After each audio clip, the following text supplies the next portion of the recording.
यह कहानी एक छोटे से गांव के एक गरीब किसान परिवार की है।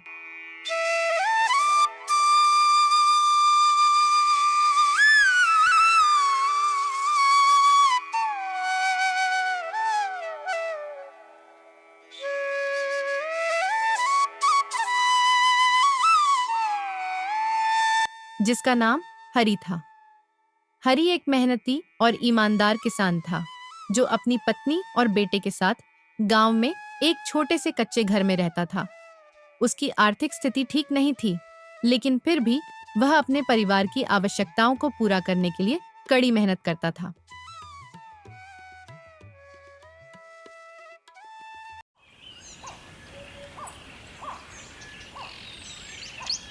किसी दिन गांव में एक सेठ आया।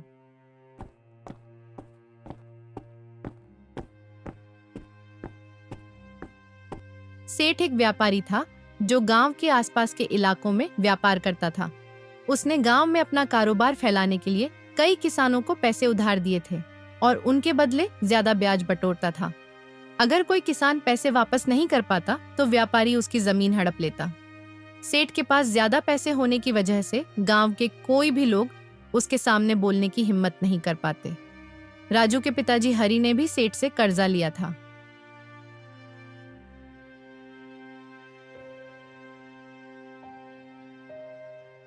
हरी एक दिन अपने बेटे राजू से बात करता है।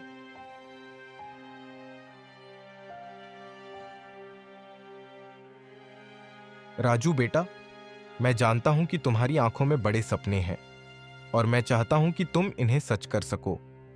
हाँ पिताजी, मेरी और आपकी मेहनत से एक दिन हमारे सारे सपने पूरे होंगे। हाँ बेटा, भगवान करे ऐसा ही हो। भगवान तेरी हर एक मनोकामना पूरी करें। पिताजी, मैं जानता हूं कि आपने मेरे लिए बहुत कुछ किया है। मैं भी आपकी उम्मीदों पर खरा उतरूंगा। आपका सपना मेरी मेहनत से पूरा होगा। राजू ऐसा बोलकर वहां से चला जाता है। उसके बाद हरी अपनी पत्नी को सारी बात बताता है।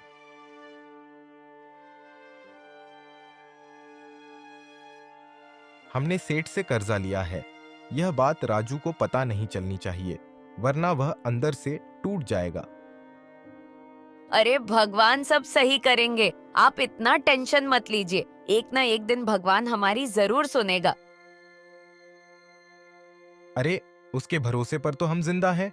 ठीक है, मेरा खाना पैक कर दो। मैं अब भी खेत में जाता हूँ। ठीक है, मैं आपका खाना लेकर आती हूँ।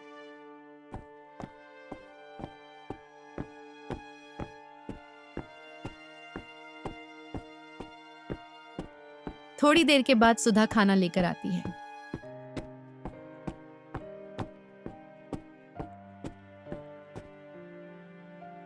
संभाल कर जाना और जल्दी से घर वापस आ जाना। हरी टिफिन लेकर वहां से चला जाता है।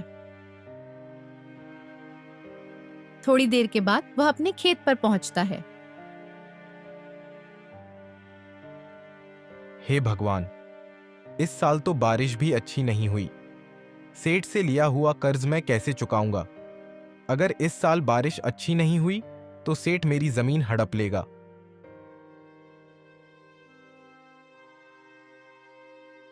हरी का एकमात्र सपना था कि उसका बेटा उच्च शिक्षा प्राप्त करे और जीवन में एक अच्छा इंसान बने। इसके लिए उसने अपनी सारी संचित संपत्ति बेच दी थी ताकि वह अपने बेटे को अच्छे स्कूल में भेज सके।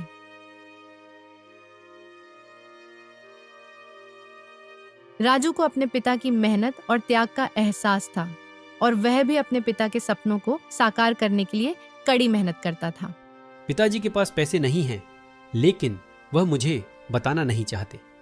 इस साल मैं इतनी मेहनत करूंगा कि पूरे स्कूल में पहले नंबर पर आकर पिताजी और माँ को खुश कर दूंगा।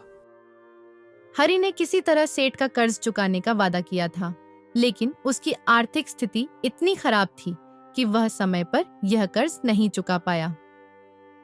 सेठ ने कई बार उसे धमकाया और दबाव डाला। एक दिन सेठ हरी के घर आता है।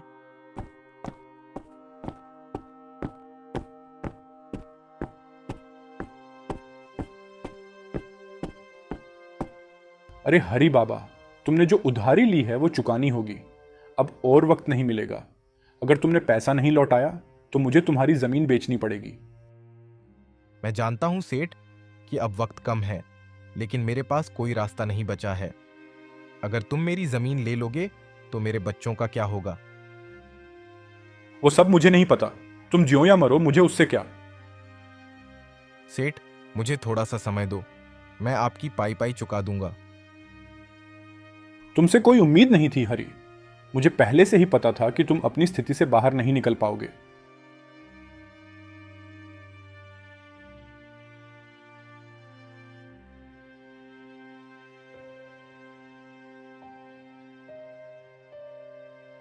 हरि की पत्नी सुधा चिंतित होकर कहती है, यह सब क्या हो गया? अगर सेठ ने हमारी जमीन ले ली तो हम तो सड़क पर आ जाएंगे। अरे तुम चिंता मत करो, ऊपर वाला सब ठीक करेगा, भरोसा रखो। ठीक है, आप खाना खा लीजिए। और हाँ, कल राजू हॉस्टल से घर आ रहा है। क्या राजू कल घर आने वाला है? चलो, है तो अच्छा है। राजू मुझे थोड़ी खेत में मदद तो कराएगा। दूसरे दिन राजू घर आता है।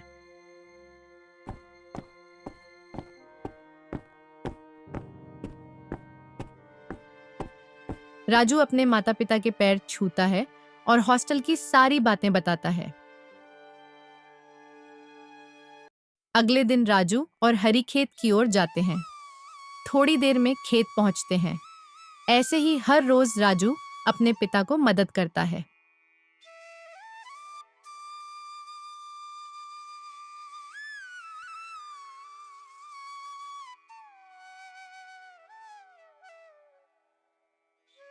उसके अगले दिन सेठ वापस घर पर आता है।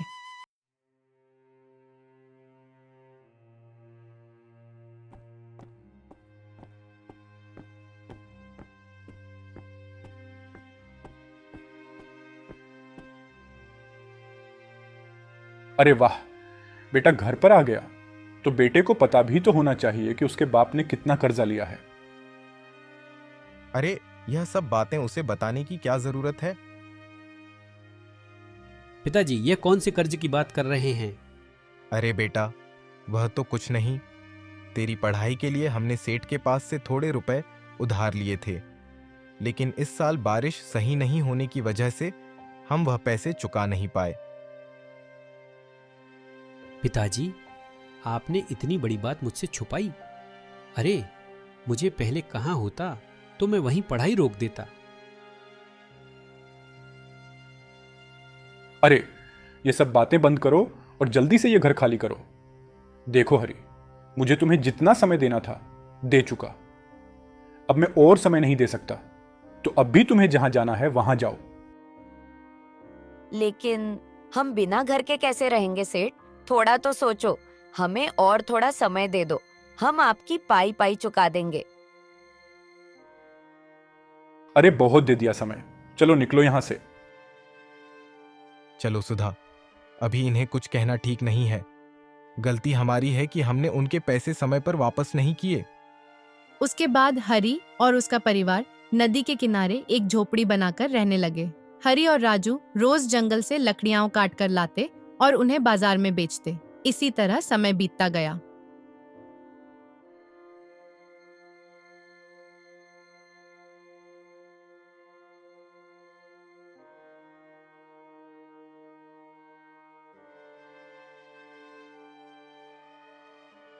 एक दिन ऐसा भी आया कि सेठ के पास गिरवी पड़ी उनकी जमीन और घर छुड़वाने का मौका मिला।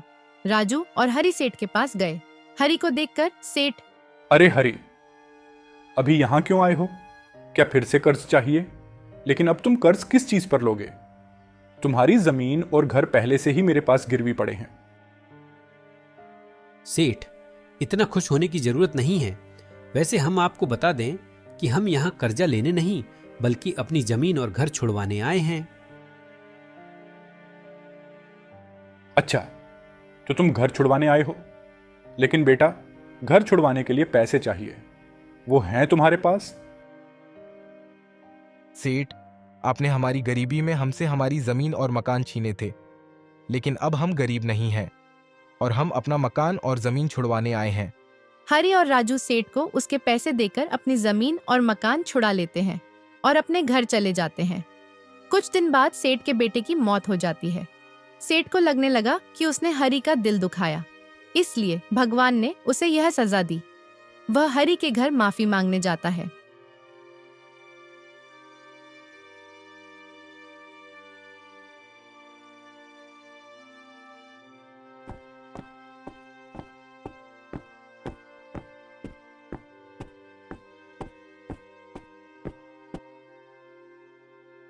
हरी भाई, मुझे माफ़ कर दो, मुझसे बहुत बड़ी भूल हो गई।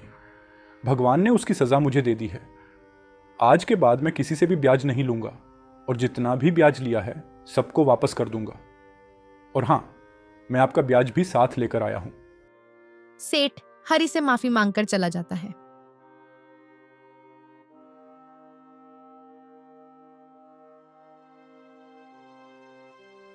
कहानी के अंत में यह दिखाया गया है कि एक पिता का कर्तव्य केवल अपने बच्चों के भरण पोषण तक सीमित नहीं होता, बल्कि वह अपने बच्चों के अच्छे भविष्य के लिए हर संभव बलिदान करने को तैयार रहता है। पिता ने सेठ का कर्ज चुकाया। कहानी में यह भी दिखाया गया है कि कड़ी मेहनत, संघर्ष और आत्मविश्वास से कोई भी व्यक्ति अपनी मंजिल तक पहुंच सकता है।